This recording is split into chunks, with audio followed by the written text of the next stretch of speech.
सुप्रभात। मैं मोहन पाटीदार कक्षा 12वीं वाणिज्य की छात्रा कुछ पंक्तियां लेकर प्रस्तुत हुई हूँ। लीजिए प्रस्तुत है। लहरों से डर के नौका पार नहीं होती, कोशिश करने वालों की कभी हार नहीं होती।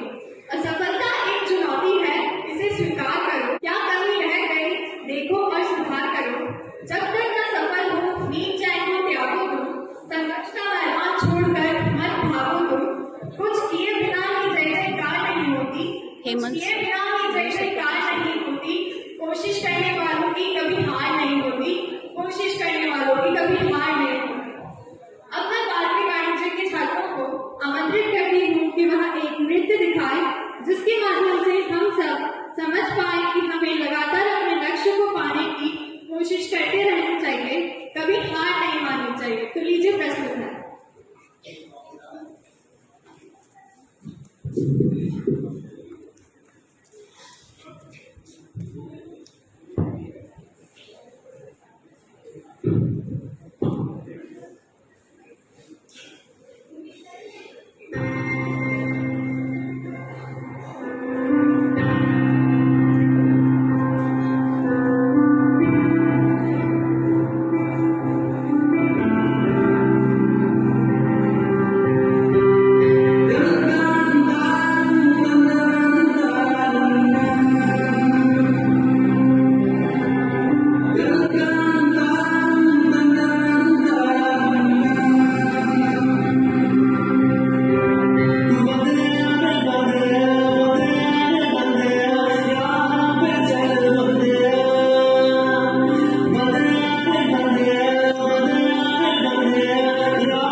Say